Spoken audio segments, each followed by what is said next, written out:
হাতে বাকি মোটে 4টে দিন, তারপরেই বীরভূমে লোকসভা নির্বাচন। তাই সময় থাকতেই গা ঘামাচ্ছেন বীরভূমের বিজেপি প্রার্থী দেবতনু ভট্টাচার্য। বুধবার সকাল থেকেই দুবরাজপুর লোকপুর অঞ্চলের বিভিন্ন গ্রামে তাকে সাধারণ মানুষের সঙ্গে জনসংযোগ করতে দেখা যায়।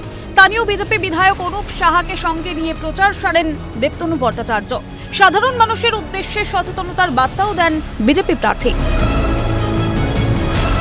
ভোটে জেতার মতো মিছিল হচ্ছে, কিন্তু শেষ মুহূর্ত পর্যন্ত ভোটারদেরকে সতর্ক থাকতে হবে, যাতে শেষ মুহূর্তে পোলিং স্টেশন এবং কাউন্টিং স্টেশনে কোনো রকম খেলা যাতে না করতে পারে, সেই ব্যাপারে আমরা ভোটারদেরকে সচেতন করছি।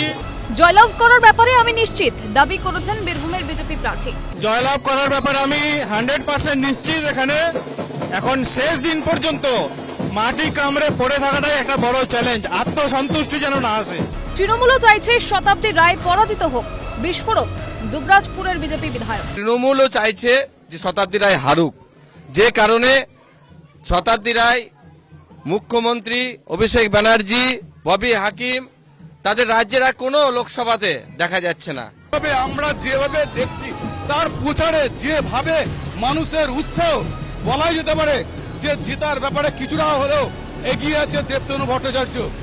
বীরভূম থেকে ক্যামেরা অপূর্ব দেবনাথের সঙ্গে ভরনাথ চক্রবর্তী, ক্যালকাটা নিউজ।